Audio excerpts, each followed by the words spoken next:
Welcome to the show. I'm Jen. My guest today is Oscar de las Salas, architect and design expert and friend, because he's my friend also, and I feel really lucky and blessed to have you here today. Well, thank you so much. It's a pleasure. I mean, I'm in your new house. It's fantastic. I know. Congratulations on the show. That's very good. Thank Congratulations. You. Appreciate it. So I know you also throw big parties and celebrations and for your birthday. Yep. However, what I learned is that there's Oscar Day.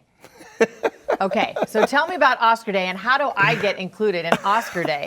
Everyone. It's actually, this is the reason why I do this party at AZ88. You all are invited.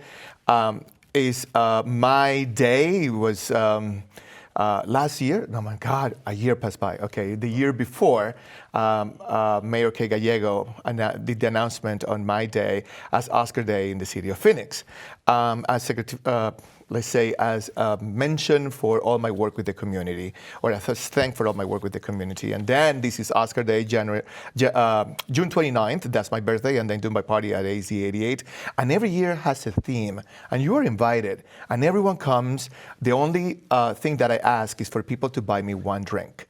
So anyone who comes through those doors that night has to buy me one drink, and I'll give them a piece of my birthday cake. I love it. What's your favorite drink? What seems to be the theme? Not that we want to talk about alcohol because it's too early. Not that we're not drinking it, but gin tonic, martini, or gin martini. I love gin. Nice. I could be Irish. All right, I'll buy you one. We've got a date, June 29th. June 29th, yes. So the other thing that's really interesting, and maybe a lot of people don't know, is your journey getting to Arizona and how you ended up here. You're born in Colombia. Yep. And you've studied in Europe. So tell us a little bit about that and how you ended up in Arizona. So this is going to be a book, by the way. I'm just giving you a preview. I'm so excited. Yeah, well, because my journey is not like a typical one. I just decided to go. I graduated as an architect, back to Spain, where I have some family and friends, and then study my master's degree in Salamanca University. Salamanca is the second oldest university in the world. And then I had to finish my internships, so to speak. So I started to find internships in little towns or other countries. So that took me to Paris, Milan, London, and then the last stop before coming to Phoenix was Milan. But I was in a little town outside Venice called Padua, or Padova. And then I just got my notification that I was ready to start my thesis project, to write it, and then I realized, what am I going to do now? And I'm passionate about architecture, mid-century modern architecture. And the biggest architect for that era and that time in the States was Frank Lloyd Wright. So I packed my stuff and I came to Phoenix directly from Milan, stopped in Madrid to pick up my stuff, and I came here with 4 bags, 2 my books, 2 my clothes. And knew nobody? I knew one person. He was my boss when I helped to design and build American embassies around the world. And I built Colombia, Bogota, Colombia. I worked in other 3 embassies around the world. And from there, I jumped to Spain and then I jumped back here. So I knew one person. Wow. And 22 years later, I'm still here. I almost left. I had about in 2000, I believe, I had an option to go to Orlando, and I was dating someone in Chicago and almost moved to Chicago. But I stayed, and I just love Arizona. The weather's much better here. Yeah. You'd have been way too cold in Chicago. Yeah. So were you learning languages of the different, like were you learning Italian? Were you learning, probably your first language was Spanish I would correct. get, okay. So then when you travel, well, Spanish is one of the Romances languages. So then the Romance languages have Latin as a root. I took Latin when I was in school. Therefore, it was easier for me to speak French, Italian, Portuguese, which I understand, and I speak Portuñol for those who know what that is, and then English. And then I came here just from Milan. So I was speaking Italian with a little bit of Spanish. It was just crazy to adapt again to English. But here I am, like I'm telling you, 22 years later. I'm the true American dream. I just came here with my bags and my dreams. I love that. And 22 years later, I am thinking, Wow. I went through a lot. Well, that's a great journey. And then to know, and we'll talk a little bit in a minute about the community involvement.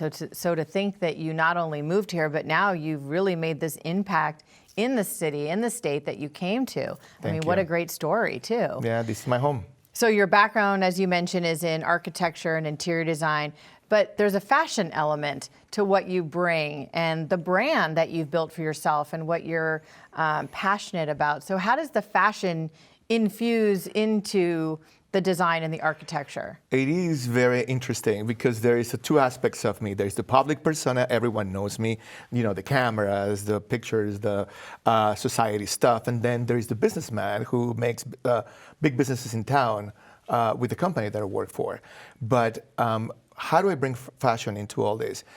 It's a family tradition. My mother, for many years, was the wife of a very prominent my dad was an executive for Pfizer, of all companies, for 30-something years. And then she was basically like the Jackie O for my dad. So there's a tradition in fashion in my family. When I went back to Spain, actually outside Milan, I met on a party someone who was starting an agency. And then I was the set designer for him. So he asked me, hey, do you have time this Sunday to design a set? I'll pay you. I'm like, okay, of course. So then I started design sets.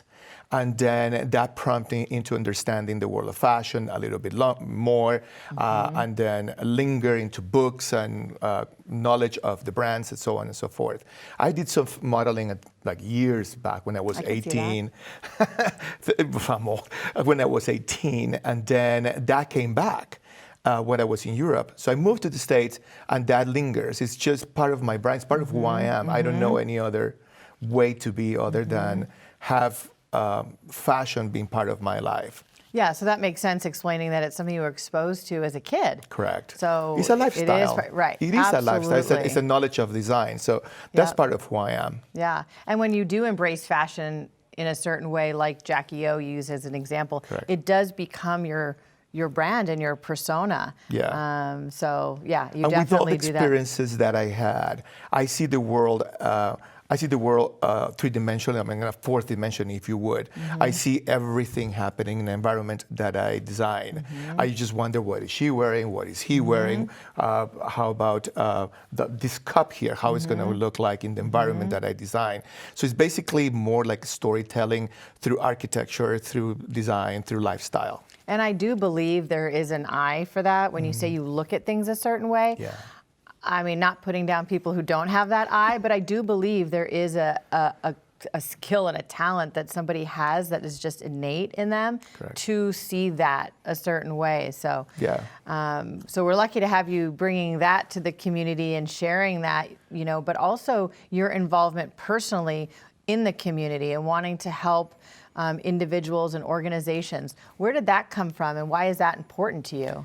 So imagine that you come to a country that you know only one person, and you have to open yourself to the community and find your place. So I stumble a lot. I met some people that I shouldn't have, or I'm sorry, I don't want to say that, but we go through all this. Right. So at some point, I believe it was 2008 when the market went all the way down. It's like it was very difficult even to get new projects. So I decided to start working with the community, and that's when I opened my blog. I was working with the community in the past, but very little, because I didn't have a network and I didn't know what was the community about. So it was a learning process. And then I realized, if I'm going to stay here, because my visa was approved, I said, well, I'm just going to make this home, and I'm going to put all my talents to work.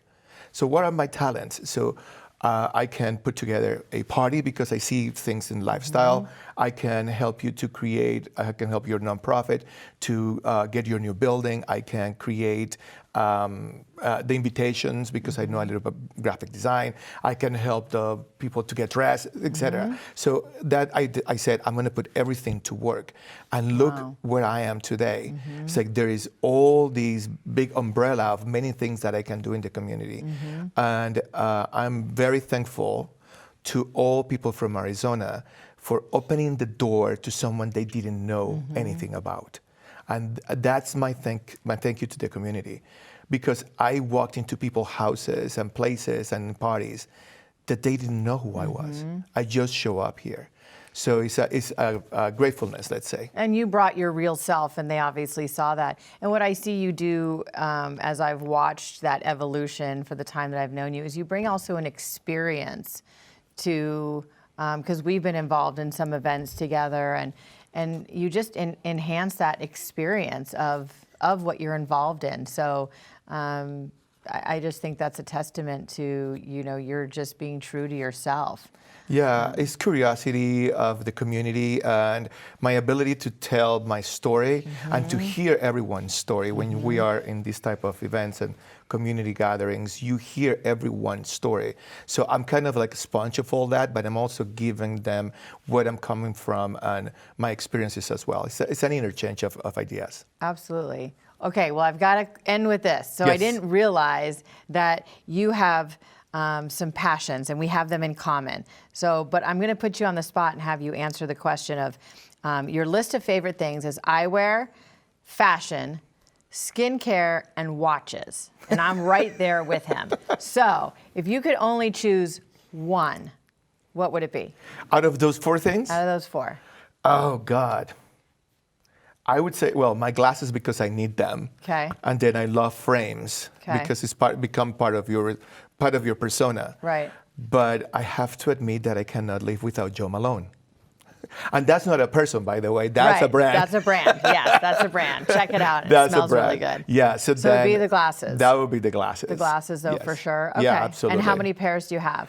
Several. I have a company that I work with. It's a local boutique, actually. It's called Frame You. Yeah. And actually, I'm going to have an event where they're sending a number of glasses from one of the manufacturers from France, and I'm going to be hosting the event with the new line. Okay. Will you let us know when that is? Absolutely. So we can make sure there, because I'm a fan of the frames also. So. Absolutely. Well, thank you for sharing yourself. I appreciate you. Thank you for having me. Absolutely. Thank you. Thank you for watching the show. We'll see you next time on Now with Jen.